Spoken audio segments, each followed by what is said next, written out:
Coming up on tonight's UAP News Show. A bombshell memoir from Jay Stratton has been announced. Is Dick Cheney the disclosure gatekeeper? We have new UAP hearings on the horizon. Sarah Gamm Speaks. The images of non-terrestrial craft she saw are no doubt in your mind, not from Earth. And did UFOs shut down an airport in China? Hey there, beautiful souls. It's your girl, Allie, and we are back at it again for another episode of UAP Society's weekly UAP and UFO News Show. I'm stoked to get started, so without further ado, Justin, say hey. Greetings, Cosmic Enthusiasts. It's Justin here. Let's dive right in. All right, first up, Bombshell memoir from Jay Stratton announced. If you thought Lou Elizondo's explosive book imminent, the Pentagon's hunt for UFOs shook things up, get ready for another seismic revelation. Jay Stratton, who worked closely with Elizondo at ATIP and TTSA, is stepping into the spotlight with his own memoir. Stratton, the former director of the U.S. government's secretive UFO program, the Unidentified Aerial Phenomena Task Force, or UAPTF, spent 16 years leading investigations into UAP and non-human intelligence, including the infamous 2004 Nimitz Tic Tac incident. And Hollywood's already buzzing. Producer Dan Farah of Ready Player One has secured the rights for a potential TV or film adaptation, making this memoir not just a book, but possibly the next big screen blockbuster. Strap in, this gonna be a wild ride. A tweet from Deadline says, exclusive, HarperCollins acquires rights to bombshell memoir from Jay Stratton, former director of U.S. government's Unidentified Aerial Phenomena Task Force. To which Jay Stratton replied, "We are at the beginning of a new chapter for humanity. The process of disclosure is complex, but it has begun." To learn more, let's look at an excerpt from that Deadline article that says, exclusive, HarperCollins imprint William Morrow has snapped up North American publishing rights to a new memoir from Jay Stratton, former director of the U.S. government's secretive UFO program, the Unidentified Aerial Phenomena Task Force, who led investigations into UAP and non-human intelligence for 16 years. Also, greatly enthused about this timely title is producer Dan Farah of Farah Films, who created Ready Player One, which has the rights to produce any television or film adaptation. During his time working as a senior intelligence official, Stratton led countless investigations of UAP and non-human intelligence, including the now famous Tic Tac UAP encountered by Navy fighter pilots and the USS Nimitz carrier strike group in 2004. While much of his work is classified, the memoir promises to reveal all that can be lawfully disclosed, providing a first-hand account of the shocking discoveries, challenges, and breakthroughs that have marked the U.S. government's investigation and understanding of UAP and non-human intelligence, as well as the profound effects on Stratton and his family. Additionally, Jay expressed, excited to share my experiences that can be lawfully disclosed. More disclosure is coming. All right, so a new book is on the way, a new potential documentary to come from it. I'm here for it. I'm here for it too. I'm super excited that more information is coming, especially from somebody that was in those legacy programs, like Jay Stratton. Yep. Somebody that has the knowledge and the expertise, to really know, or somebody who was in a position to really have known, more about this phenomena than the regular person. And I also feel like this lends credence to what Matthew Pine said on the 2024 Unknowns calendar, where we're talking about more potential UFO whistleblowers to come out to corroborate what David Grush has already said. Yeah, it's exciting, and I can't wait for it to actually come out. I wonder if Jay Stratton had similar experiences as Lou Elizondo, specifically referring to the orbs, because Lou was specific when he said, like, oh, look, it wasn't just me that experienced this, it was the other guys that had this going on too. Yeah. So I really wonder, like, what kind of revelations Jay's going to bring to the table that corroborate what Lou has said in Imminent. And of course, I'm also most interested in what new things are we going to hear? What stuff have we not heard yet? That's what I always look for. Yeah, me too. So more to look forward to, and I'm excited for it. Same. I'm here for it. Same. So what are your thoughts on Jay Stratton's new upcoming book? What secrets could he be ready to spill? Do you think it will make as big a splash as Lou Elizondo's book Imminent? Who do you think's going to spill the most tea? Let us know in the comment section below.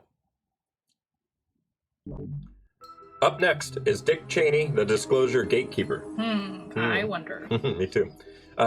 Is the ultimate gatekeeper to the UFO disclosure none other than former Vice President Dick Cheney? That's right. David Grush, a key insider, has pointed the finger at Cheney as the man sitting at the very top of the UFO intel totem pole. Known as one of the most powerful vice presidents in American history, Cheney's influence has earned him the nickname Darth Vader in political circles. Jeez. But could it be that this shadowy figure also holds the secrets to UFOs and extraterrestrial encounters? In this next story, we dive deep into the possibility that Cheney himself could be blocking or controlling the flow of information on UFOs. Buckle up, this revelation could be the twist in the disclosure saga that nobody saw coming. On Twitter, Kelly Chase says, I didn't have Dick Cheney anywhere on my UFO bingo card. Girl, me neither, because I didn't even really know about him and the connection to this until very, very recently. So yeah, I'm drawing a blank on that one too. Which was a reply to a tweet from UAP James that said, David Grush says Dick Cheney is at the top of the classified UFO information pyramid, per Walter Kern. Ross Coulthart said he will release the names of legacy program gatekeepers, including one who served on the National Security Council with Cheney.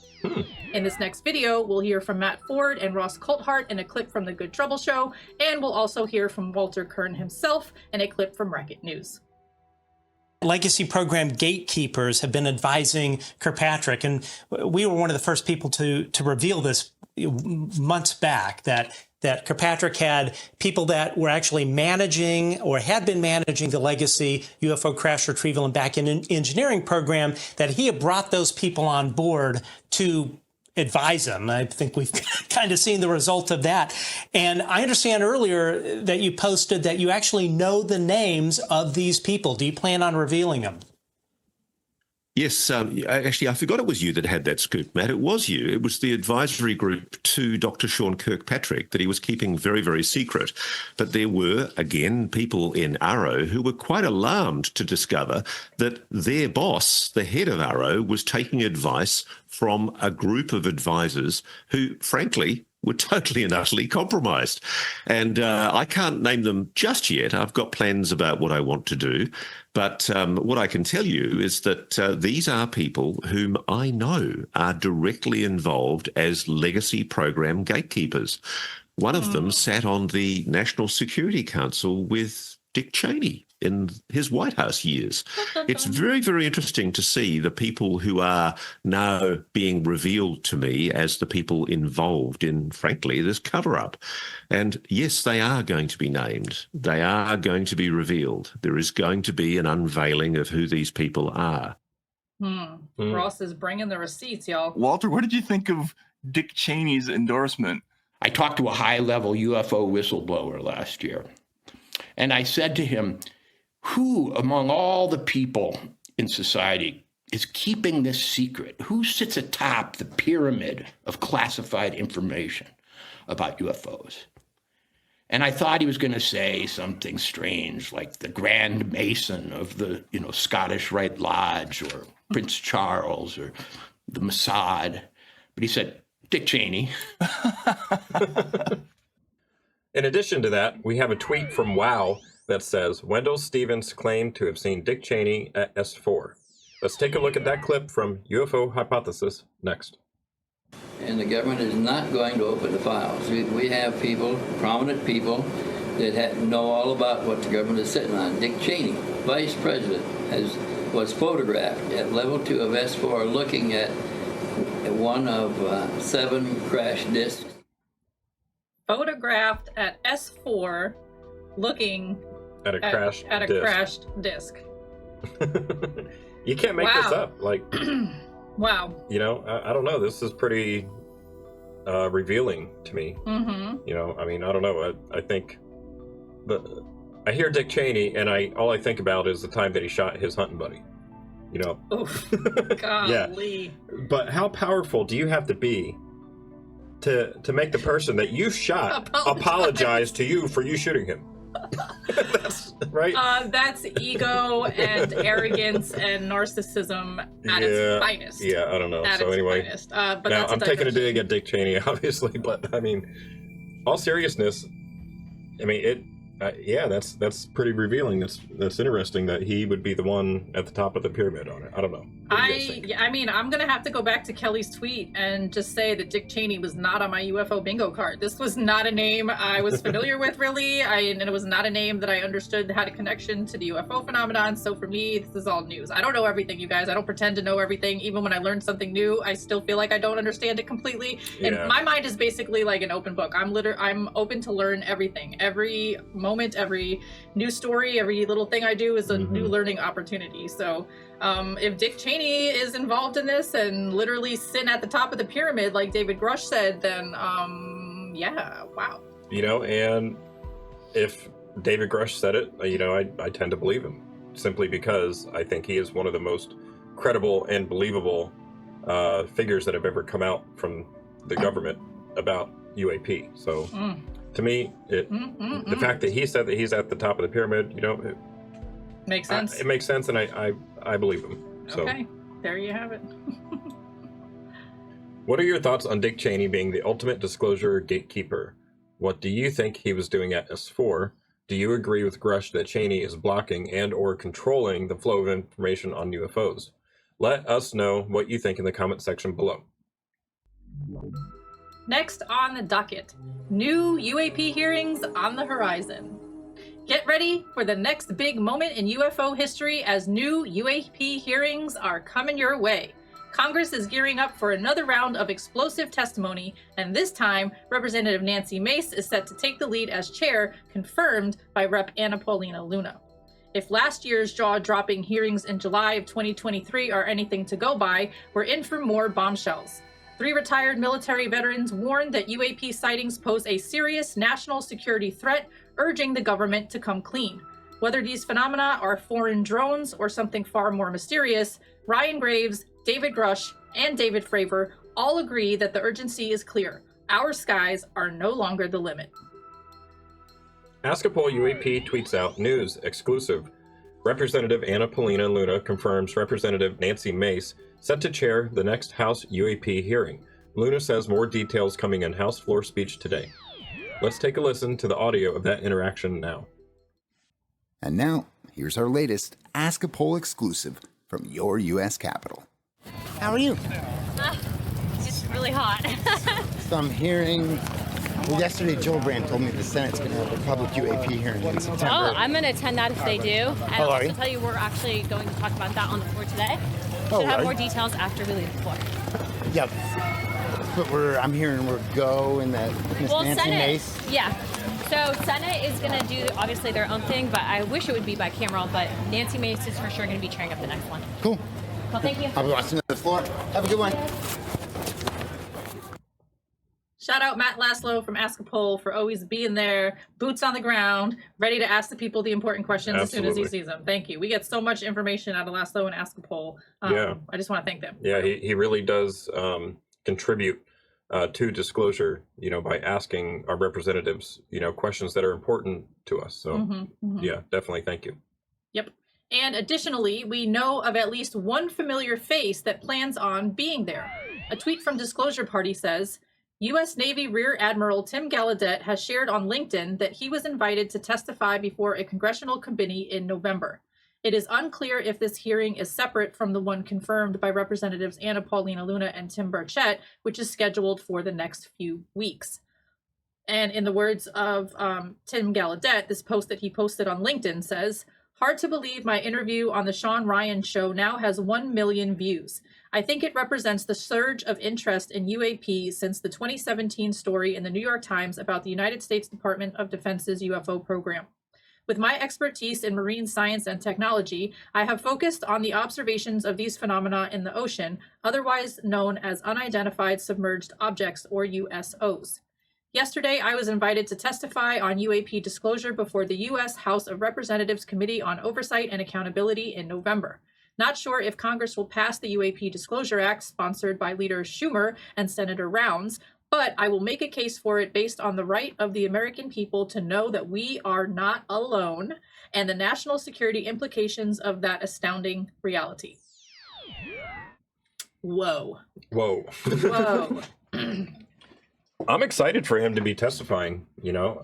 Same. He also, just like Dave Grush, he is also one of those figures that's from the military that has credibility behind his name. Mm-hmm. And he's another You know. one that was involved with the whole Tic Tac situation. Yeah. So that's another credible military person coming through. He did a lot of work with NOAA, the oceanography situation. So him studying USOs and talking about that is bringing what I feel like is a unique perspective, because not that many people are talking about the submerged ones that are in our oceans. Most, I would say 90% of the UFO conversation at the current moment is about what's in the skies. But guys, we have oceans that are large and vast and deep and unexplored, and who TF knows who is living down there. Right, exactly. You know, or what could be there that could, let's hypothesize here for a minute. You know, what could be in the ocean that is quote unquote manufacturing UAP, you know, and they're seeing so many different versions of UAP. You know, what if these things were being manufactured for a specific purpose, you know, and this one has a different purpose than this one, and that's why they're different. You know, maybe that's what's possibly going on. I mean, I've read a lot of things. Yeah, I know you're referring to a specific thing that you read recently, but where my mind goes is that, like, there could be whole manufacturing things going on in the oceans. There could be entire bases. There could be entire cities or civilizations. Or, I mean, who the fuck knows? You know, As seriously. fantastical as that sounds, that could possibly be an explanation for what these things are doing in the oceans. Right. You know, hiding, or are they in a base? For the people that say there's nothing in our oceans, I mean, I think that's pretty asinine. That's like taking a drop of water from the ocean and saying, look, there's no such thing as sharks because there's none in this drop of water. It's like, come on, guys, give me a freaking break. Would you really? I mean, anyways. So another thing that we could add to the 2024 calendar unknowns is that now we have 2 UAP hearings coming up. One should be in the next few weeks, and the next one is slated for November. We do not have actual dates on either of those events. Right, not yet. But stay tuned. If you find out, you will find out. If I heard correctly, I believe the new director of Arrow, John T. Kozlowski, will be at the first hearing. So we have that to look forward to. And then the next one is going to be with Tim Gallaudet and whoever else is coming to testify. We've heard rumors, you know, that some other people could be there. I don't want to say that now just because they're rumors, but if those rumors come true, like wow. Fuck it, I do. Jeremy Corbell said that Bob Lazar could possibly be testifying, so I'm just going to throw that one out there. When he did his little 3-part series and he covered Bob Lazar, and he was like, yo, Bobby, if there ever comes an opportunity for you to testify, would you? And at first Bob was like, man, I don't know, I've been through so much. But then by the end he was like, man, maybe. So I got this good feeling, this really good feeling that we're going to hear more from Bob Lazar this year. Maybe. What do you got cooking? What are you talking about? Look, man, I can't confirm nor deny nothing, not until we know for sure. But I'm feeling like this. I'm feeling like there's more to learn and understand from Bob.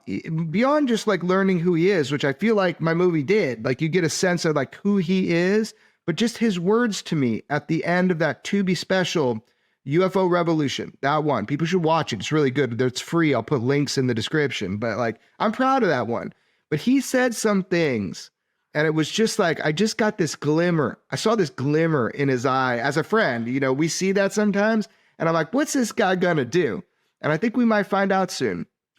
Would you talk in front of Congress if I set that up? Would you give your testimony under those same circumstances under oath? Would you throw down one last time? I fought the fight for 30 years, and I'm kind of happy the way it is now. The last thing I want to do is stir the pot again. So I can say under oath everything I said before is true, and that's all there is to it.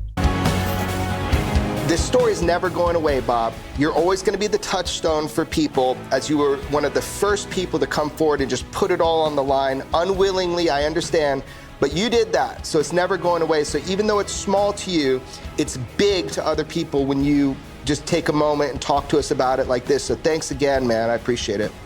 Well, no problem. I mean, I do want this stuff to come out, but I don't know if the mood takes me, I may come out fighting again. Hopefully that'd be cool. Yeah. That would be cool. That would be cool. But I wonder who else would testify. Like we don't know yet. We don't know yet. Yeah, and especially if they all testify under oath, which I believe that they will. Of course, they'll be testifying under oath. Yeah, that's pretty big because I mean, there's even rumors that Lou Elizondo might be testifying. Sorry, I cut you off. I always do that. Right. Okay. But yeah, so I don't know. This whole thing has got me very interested, and I am eagerly awaiting for these hearings to take place. Sorry, I have ADHD brain. I just want to say things as I think them, but it seems like 2024, what's left of it is going to be like back to back stuff. Like we were sleeping a little bit in the summer. It was kind of slow. There was a little bit of a lull, but I feel like there's like a ramping up that's going on, and we're all in this boat together, guys. All ships rise with the tide. And honestly, there's been so many stories as of late that we can't cover them all. For real. Otherwise it would be a 2.5-hour news show. So. I know, yeah, and I'm not trying to do that. Yeah, we're not trying to do that to you guys.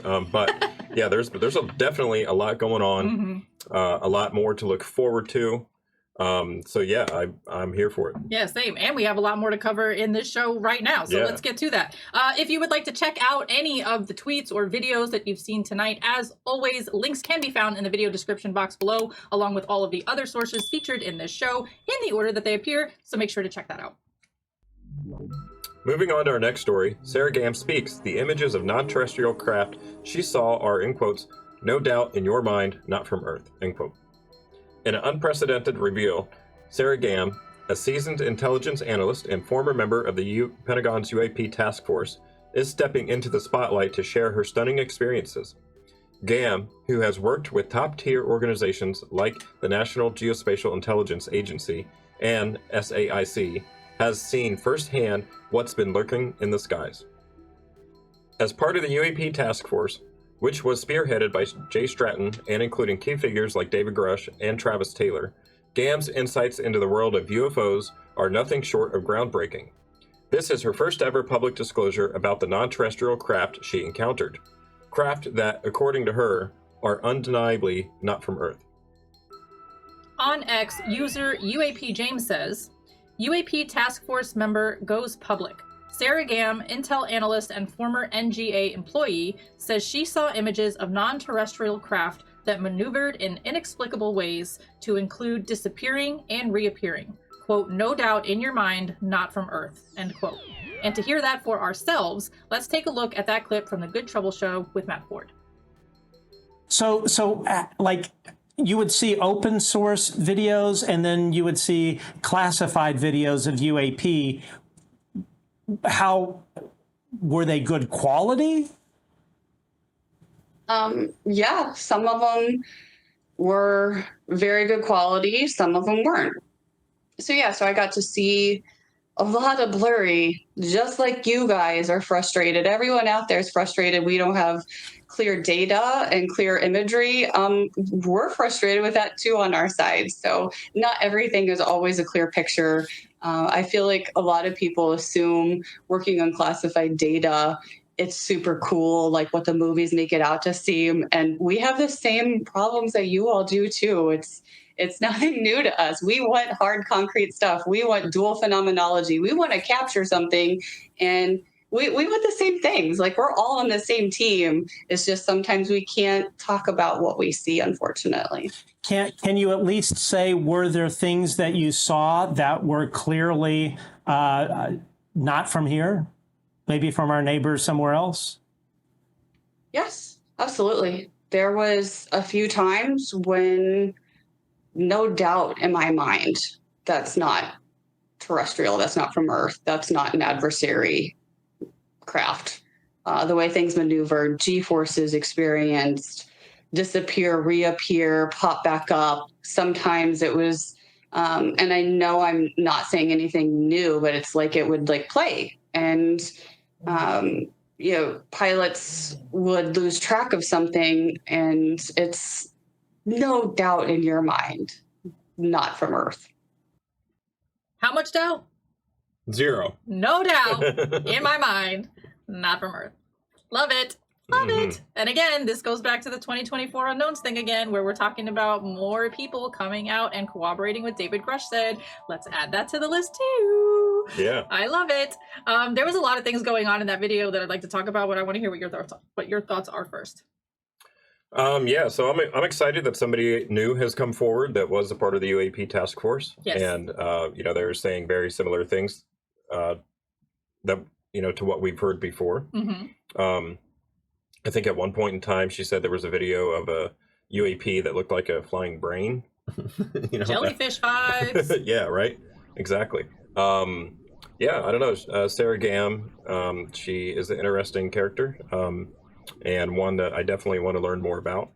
Yes. So I'm excited. Which brings me to my thought that I was thinking the whole time. I'm like, okay, homegirl's been on the task force, knows about UAPs, claims to be a psychic, and can do, talking about having psychic abilities and stuff like that. So my mind's going to, I need to email that girl and get her on the Hello Allie YouTube channel for our show called Living Life Consciously, because I want to pick her brain about the fact that she says that like there's a lot of other people that are in that line of work that have psychic abilities, and that it's just like a kind of normal thing for them to have. Like I just love that it's like normalized in her mind. Well, there seems to be a pattern emerging that I feel like I'm starting to pick up on. What's that? And that pattern is that people within the DoD or the CIA, there's a lot of people that claim to have some kind of gift, some kind of extra sensory perception, if you will. Like, okay, so Lou Elizondo claims to remote view, now Sarah Gamm claims to have been a psychic. There's a lot of, and she has said that nobody really cared that she claimed that, to be a psychic. It was just kind of like a normal thing. And she said there's lots of more people within the three-letter agencies or the DoD, whatever, that have some type of ability. Which in my mind validates the whole thing, I mean, I find it baffling that people still scoff at the idea of, psychic mediumship or remote viewing or astral traveling or QHHT, where you visit your past lives. Like, for people that are still scoffing at that, I feel like that's a stigma. I feel like they've got a whole lot to learn. I'm just saying, there's a lot of validity to this, and I'm really glad that people of Sarah Gamm's caliber are coming forward and like normalizing this, like just making it a normal thing. Oh, and the things that I wanted to point out in that video was, did you guys peep that she's got Imminent on her table? Oh yeah, it's just sitting there. Imminent just happens to be back there, and the poster of the cat with the UFO and the I was just like, oh cool. Snap, look at her with her little subliminal I believe in alien messages. I see you, girl, I see you. I just thought that was cool. Yeah, so it's pretty remarkable to think, okay, for me, I don't see how people can have their minds made up that they know everything about reality or human consciousness. Yeah. And it baffles me that some people still try to discredit somebody just because, they claim to remote view or they claim to be a quote unquote psychic. There's so much more to our reality than what we know or understand. And I feel like to have your mind closed off like that is a disservice to yourself. Yeah, exactly. And for you to take that disservice to yourself message and spew it on Twitter like you're an all-knowing God, and what you say goes is laughable. Exactly. Like, go sit down somewhere, Mr. Right. I mean, if we are going to make commitments to keeping an open mind, then you have to accept that there's things that you don't know or understand, and you also have to accept that you are open to new information. Yeah. So, if somebody claims that they can do something that seems pretty remarkable, don't just scoff at it. Don't just dismiss it. Look into it.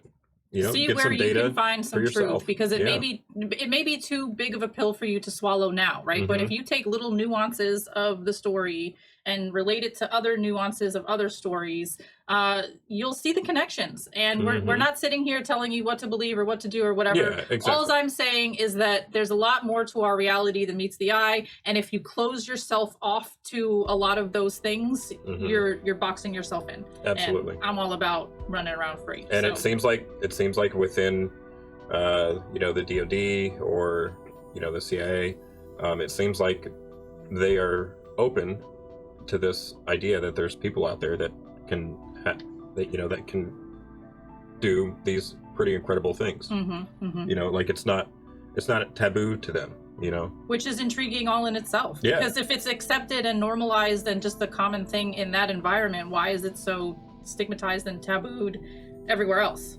Yeah, that to me, when I hear that makes me think of the whole stigmatization of UAP themselves. The government realized that, look, there's these objects here, we don't know what they are, but we need to study them, but we don't want other countries studying them. So we're going to stigmatize this topic to where if anybody even says anything about it, you're automatically called crazy or cuckoo.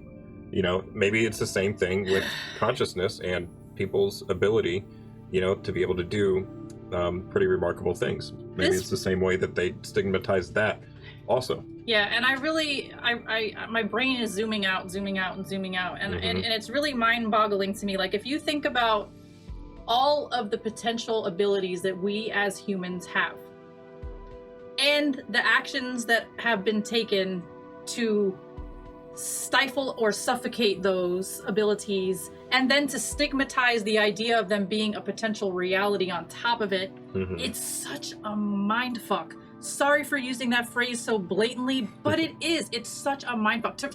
To fool the whole fucking human race. Yeah, that's like, oh my God. All right. I need to be quiet because I'm getting a little too emotional here, but yeah. I don't know. I just feel like I'm grateful for people like Sarah Gamm coming forward. Me too. I'm excited that she's talking about these kinds of things, and I'm excited to see where the conversation can continue to go. Yeah, me too. So what are your thoughts on Sarah Gamm disclosing what she knows about non-terrestrial craft? Do you think there will be more insiders stepping into the public arena? Did you peep that cat UFO poster on her wall and the Imminent book on the table behind her? What are your thoughts on that? Let us know what you think in the comment section below. And last but not least, did UFOs shut down an airport in China? On the night of September 11th, 2024, the skies over Tianjin turned into a scene of high drama as multiple unidentified flying objects reportedly hovered over the international airport for several hours. This mysterious visitor caused massive disruptions, leading to the cancellation, delay, and diversion of dozens of flights and affecting over 3,000 passengers. While airport officials initially attributed the chaos to drone activity, the official explanation quickly came under fire. Social media erupted with videos capturing strange flying lights, fueling speculation that the UFOs might be to blame. Experts from the U.S. aviation industry are questioning the drone theory, suggesting that a swift response would have been expected if drones were truly the cause, especially in such a sensitive area. On Twitter, Ross Cohart said, multiple folk from China reporting UAP seen over Tianjin Airport 11 September. Fighter jets scrambled, airport closed for hours. Yet again, it's explained away as a drone, but those who actually saw the object don't accept that drone explanation. Let's check out that clip from Unstoppable Weather so we can see for ourselves. All right.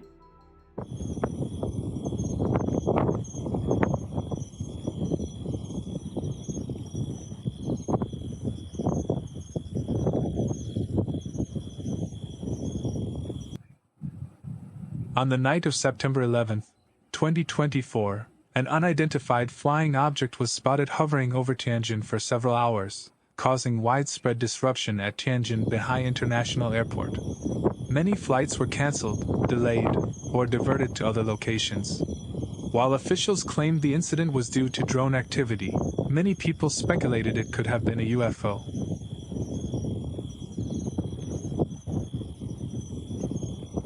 UFO 我看飞碟，看4个呈等边四角形，我去，一会儿一闪就没了。现在 UFO 越来越多了，哎呦我，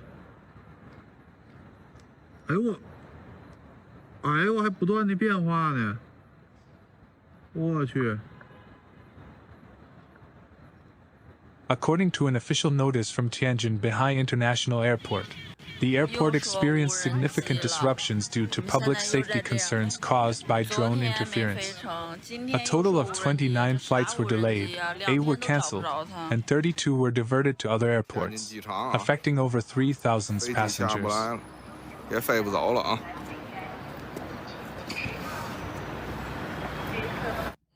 2024年9月12号晚上8点42，洛阳地区惊现不明飞行物，西工区红山乡河边啊，看得清清楚楚，不是无人机，无人机飞不了这么高。昨天天津也发生无人机事件啊，大家看一下啊。 Despite the official explanation linking the event to drones, skepticism quickly spread. Around 8 p.m., social media users in Tianjin began posting videos that appeared to capture mysterious flying objects, leading some to believe that UFO activity might have caused the airport shutdown. Experts in the United States aviation industry cast doubt on the drone explanation. They pointed out that if drones were involved, local authorities would have responded quickly, given the sensitivity of the areas surrounding the airport, where drones are usually prohibited.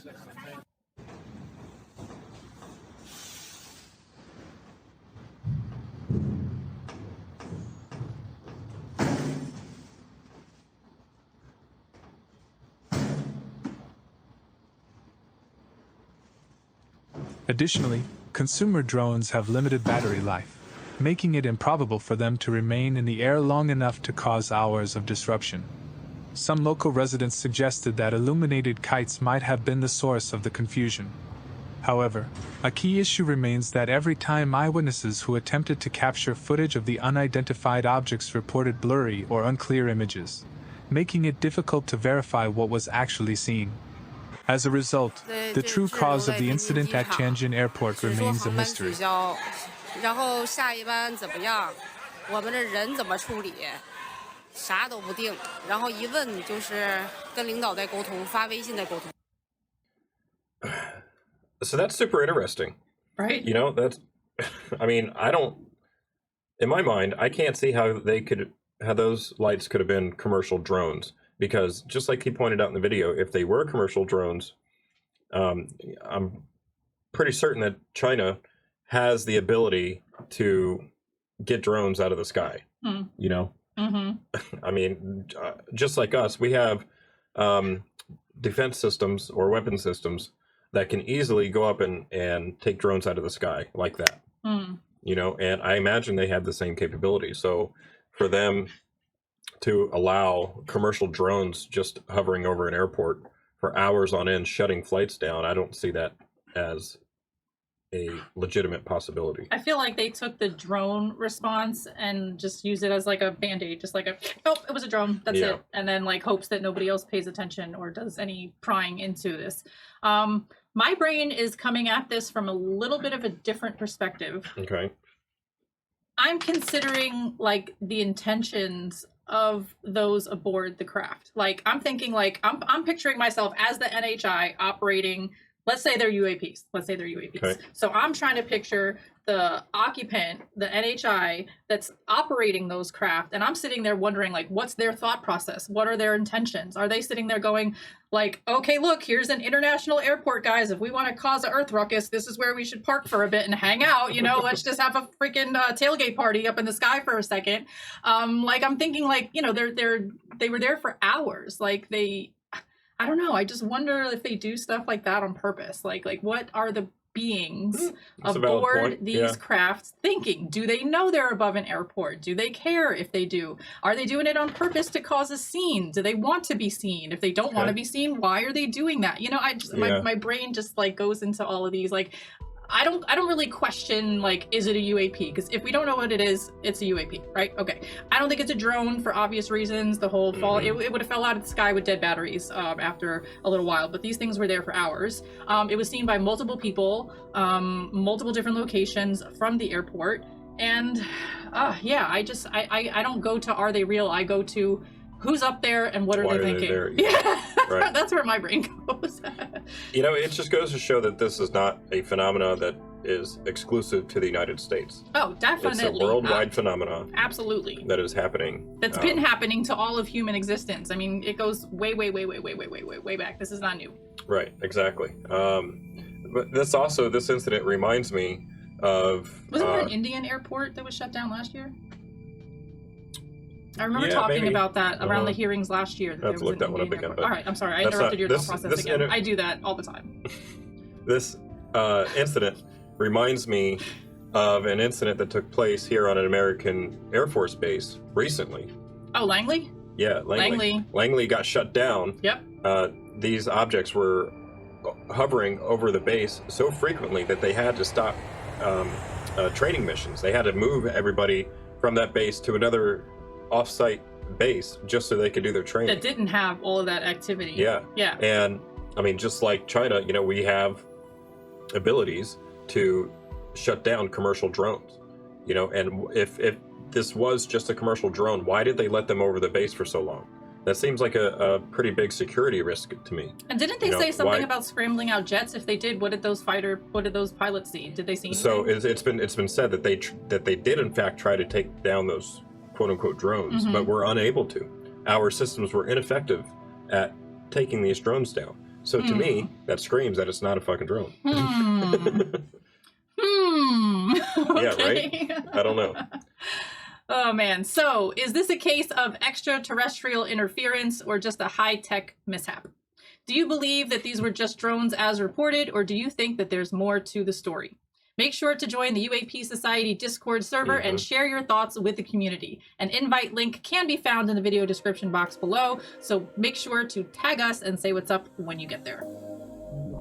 And that concludes this week's UAP Society's weekly UAP and UFO news show. Thank you guys so much for hanging out with us, and while you're here, please do us a favor and smash that like button, click subscribe, ring our little notification bell, drop a lovely comment down below, and share this video with your family and friends to help us spread the good word.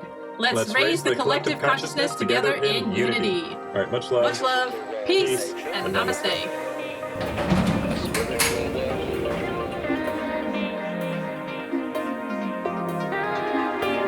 I have a very simple answer. Reality itself is not a concept.